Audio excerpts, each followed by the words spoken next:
If you're new here, welcome to our channel. Don't forget to subscribe and hit the like button. Your support means the world to us and helps us keep sharing stories that deserve to be heard. The private room at the Monarch smelled of truffle oil and quiet money. My sister Freya sat at the head of the table like a queen on her throne, her face glowing under the dim amber lighting. She was celebrating what she called her brand launch, a 3-page spread in a local lifestyle magazine that she insisted was going to put her on the map. My mother Susan stood up, tapping her fork against her crystal flute. The room hushed instantly to Freya, she said, her voice thick with performative pride, to the bravest person in this family, the one who isn't afraid to chase the big dreams. Everyone clapped. I clapped 3, my hands moving mechanically. Then the waiter arrived. He didn't go to my mother. He didn't go to my father. He walked straight to me and placed a heavy leather folder next to my water glass. I opened it. $2990290 and $50. I stared at the number. It wasn't just a bill. It was an assumption. My mother leaned over her breath, smelling of expensive Merlot. Teacher salaries are stable, sweetie. She whispered, her hand patting my arm. Support your sister. It's the least you can do. I looked at her hand on my arm, then I looked at the folder. I didn't say a word. I just closed it, placed my fingertips on the leather and slid it back across the table until it hit the stem of her wine glass with a sharp clink. Before I tell you what I did next, I want to know, drop a comment and tell me where you're listening from and what time it is for you right now. I'd love to see who's part of our community tonight. The silence in the restaurant was instant and total. It wasn't the polite hush of a pause in conversation. It was the suffocating vacuum that follows a gunshot. My mother stared at the folder, resting against her wine glass, her face frozen in argus of shock. Freya's mouth hung open, her eyes darting around the room to see who was watching the guests. Minor investors, a few local bloggers, friends of friends shifted in their seats, their eyes wide. I stood up. My legs felt strangely light, like they weren't quite attached to the floor. I looked at Freya, then at my mother. I think the brand should pay for the launch. I said. My voice was calm, steady, loud enough to carry to the back of the room. I didn't wait for a response. I turned and walked toward the exit behind me. I heard the scrape of a chair and my mother's hissed whisper, "Charlotte, sit down." I kept walking. I walked past the host stand, past the coat check and out the heavy oak doors into the cold night air. The wind hit my face sharp and biting, and for the first time all evening I took a full breath. My fiancé Jacob was right behind me. He didn't say a word. He just opened the car door for me, his jaw set in a hard line. We got in and he started the engine. The drive home was silent, the only sound, the hum of the tires on the pavement and the rhythmic through of my own pulse in my ears. I stared out the window at the passing streetlights, waiting for the guilt to hit. I waited for the familiar wave of panic, the urge to apologize, the desperate need to fix whatever mess I had just made. But it didn't come. Instead, there was a strange cold clarity. I looked at my hands resting in my lap. They weren't trembling for years. I had been the one to smooth things over, to absorb the shocks, to pay the price for everyone else's comfort. Tonight I had handed the bill back and the world hadn't ended. The sky hadn't fallen. I was just sitting in a car driving home with my wallet still closed. Jacob reached over and took my hand, squeezing it tight. "You okay?" he asked quietly. "I don't know," I said, my voice sounding foreign to my own ears. "I think I just resigned." "Good." He said. It was about time we pulled into our driveway, and I looked up at the dark windows of our apartment. It looked peaceful, safe. Inside, my phone was probably already lighting up with notifications, a digital storm gathering force. But out here in the quiet of the car, I felt something I hadn't felt in a decade. I felt like I was finally driving my own life. I unlocked the door to our apartment and stepped into the quiet dark of the living room. For years I had convinced myself that I was the strong one, the fixer, the responsible daughter who held the family together while everyone else fell apart. But standing there in the hallway, shedding my coat, I realized that was a lie. I had told myself to survive. I wasn't a martyr, I was a gambler. There is a concept in psychology called the gambler's fallacy, the mistaken belief that if an event happens more frequently than normal during a certain period, it will happen less frequently in the future or vice versa. In relationships, it manifests as the belief that if you just put enough kindness, enough money, enough effort into the machine, eventually it has to pay out. I had treated my family like a rigged slot machine. For a decade, I kept feeding it coins, convinced that the jackpot of love and validation was mathematically inevitable. I thought about the coins I had dropped into that slot. The $2,990 for my father's therapy.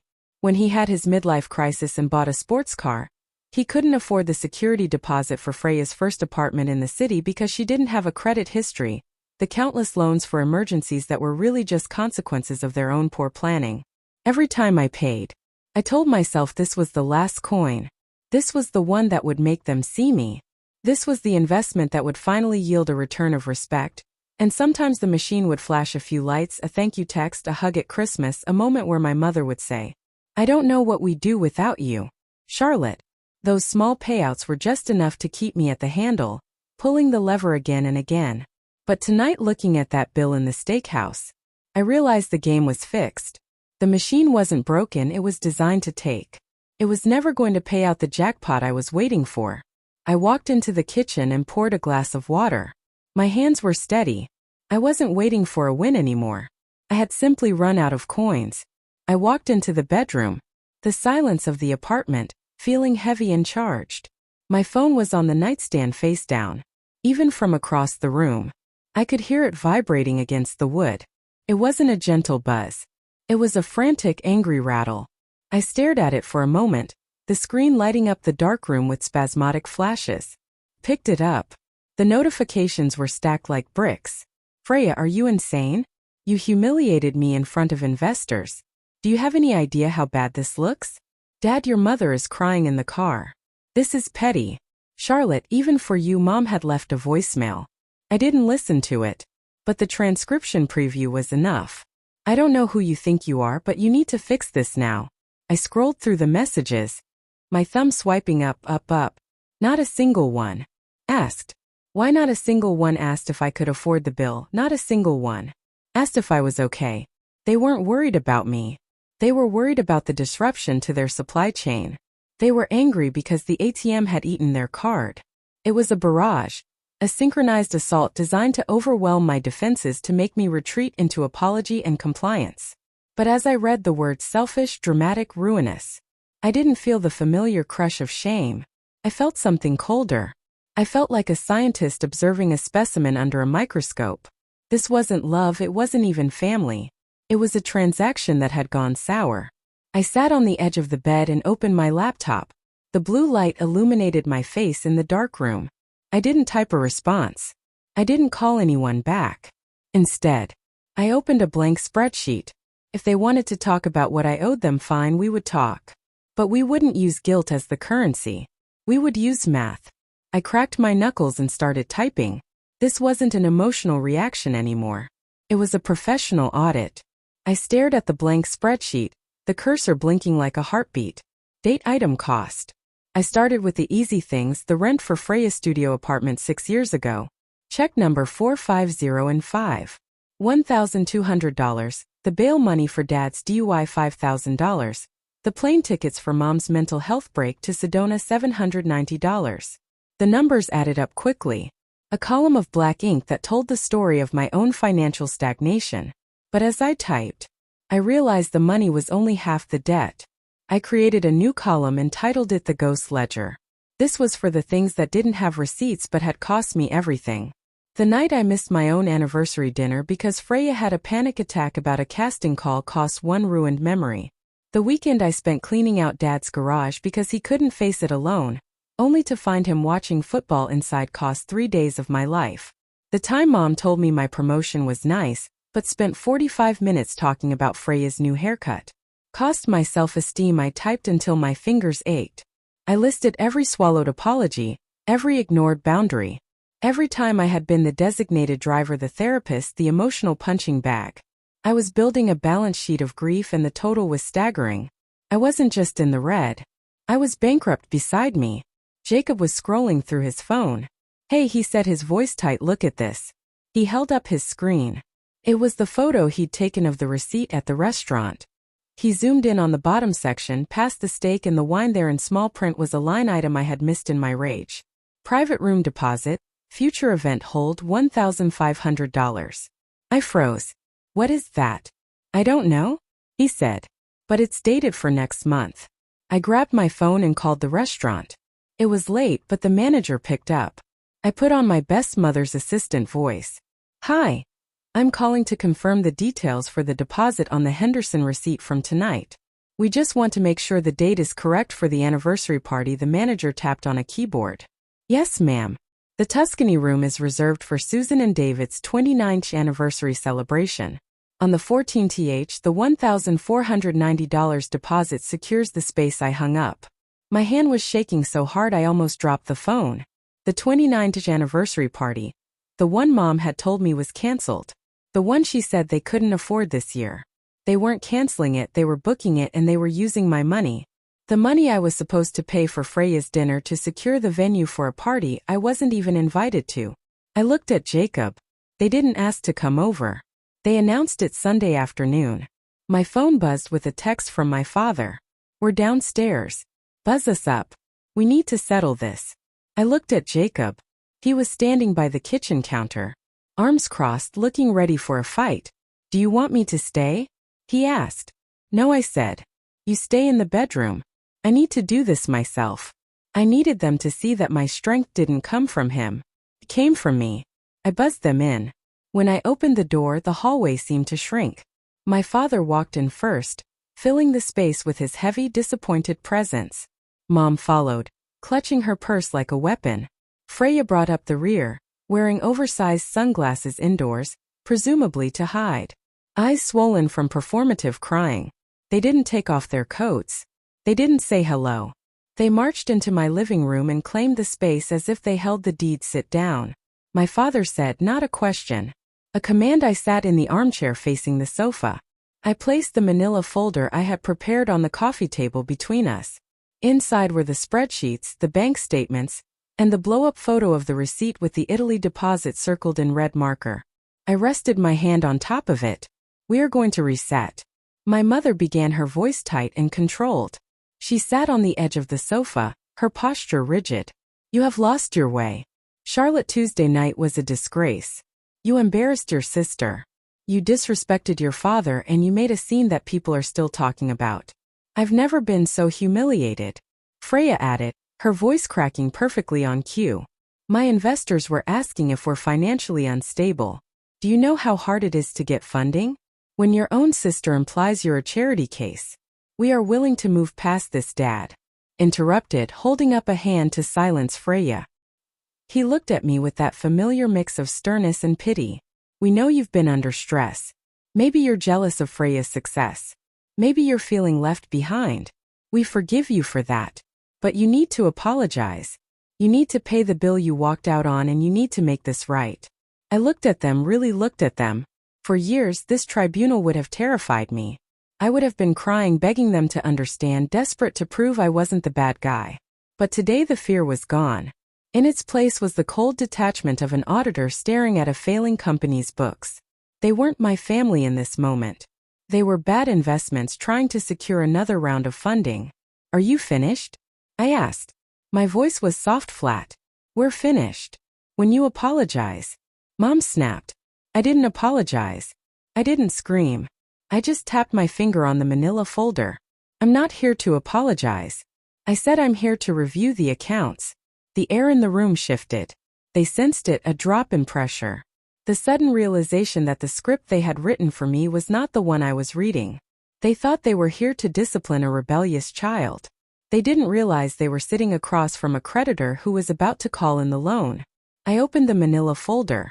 The sound of the paper sliding against the coffee table was the only noise in the room. I picked it up, the blow-up image of the receipt.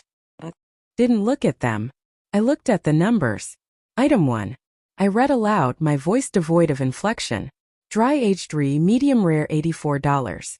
Item 3, bottle of View Clio, $450. Item 3, truffle fries, $19. Charlotte, stop this. My mother hissed, leaning forward. You're being ridiculous. I didn't stop. I dropped my finger to the bottom line, the one circled in red ink. Item 4. I continued, looking up to meet her eyes. Private room deposit. Future event, hold $1,500. I paused, letting the words hang in the air like smoke. I called the restaurant, Mom. They confirmed the reservation, the Tuscany room for your 29th anniversary party. Next month, the one you told me was canceled because you were too broke to celebrate. The color drained from my mother's face. My father shifted uncomfortably, suddenly finding the pattern on the rug fascinating. Freya stopped fake crying and looked at her parents, confused. You said you weren't doing a party, she said. We didn't want to burden you. My mother stammered, her eyes darting between me and Freya. We knew you were stressed about money, Charlotte. We didn't want you to feel obligated to buy a gift. Obligated? I let out a short, dry laugh. You didn't want me to feel obligated, so you just used my credit card to book the venue. I picked up the second stack of papers, the spreadsheet, the ghost ledger. I fanned it out on the table. It was 5 pages long, single-spaced. This, I said, pointing to the columns, is an audit of the last 5 years. Freya ran in 2018, Dad's DUI lawyer fees. Mom's mental health trips, the phone bill I've been paying since I was 21, the streaming services you all use but don't pay for. I looked at my father. You called me petty. You said I was ruining the family dynamic. I tapped the total at the bottom of the last page, $42,190.50. That is what I have paid into this family in the last 5 years. That is a down payment on a house, that is a wedding, that is my future liquidated to subsidize your lifestyles. My father's face went red. We raised you, you owe us. I don't owe you anything. The volume of my voice didn't rise, but the intensity did. It cut through his bluster like a knife. I realized something tonight. I'm not a daughter to you. I never was. I'm a venture capitalist. I'm the silent partner you go to when you need a bailout, but don't want to give up any equity. I stood up, towering over them as they sat on my second-hand furniture, and I have decided that this is a bad investment. I'm pulling my funding. I pointed to the door.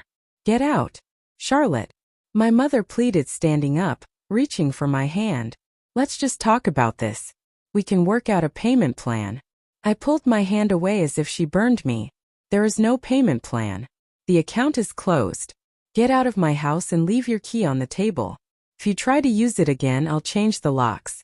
If you harass me, I'll take this spreadsheet to small claims court. I am done purchasing your love. They looked at me, really looked at me, and realized the bank was closed. There were no more loans to be had. Slowly, silently, my father stood up. He put his key on the coffee table next to the evidence of his greed. He didn't look back. They filed out one by one, the door clicking shut behind them with a finality that echoed in my bones. The leaves outside my apartment window turned from green to gold and then to brown. It has been 3 months since the audit. My phone sits on the coffee table screen. Black, silent for years. That silence would have terrified me. It would have felt like punishment, like the calm before. A storm of guilt trips and demands. But now the silence feels different.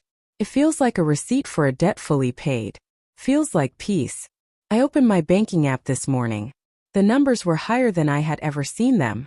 The monthly drain, the phone bills, the streaming services, the emergency loans that never came back had stopped. The $42,000 I would have bled out over the next 5 years is staying right here. I turned to Jacob, who was making coffee in the kitchen. Book it. I said, we aren't going to Italy. We aren't going where my mother wanted to act out her fantasy of a perfect family. We are going to Tokyo because that is where I want to go. And for the first time in my life, my resources are funding my own desires, not someone else's delusions. I sat down at my desk and opened the laptop one last time. I looked at the spreadsheet, the ghost ledger. It was no longer a source of anger. It was just data, historical records of a failed business venture. I moved the file to the archive folder and clicked close. The screen went black, reflecting my own face. Back at me, I looked tired, yes, but I also looked free. I realized then that the cost of my freedom was high. I lost a mother, a father, and a sister. I lost the illusion of a safety net, but looking around my quiet, peaceful living room, knowing that no one was coming to disturb my sanctuary, I knew the price of staying would have been higher. The account is closed, the balance is zero, and I am finally in the black. If you've ever felt like an ATM for people who treat you like a stranger, share this story.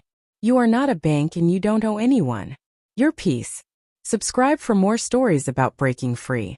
My story ends here. If you feel that this story is meaningful and brings useful lessons, please like and subscribe to the channel to support me. Thanks for listening and see you in the next videos.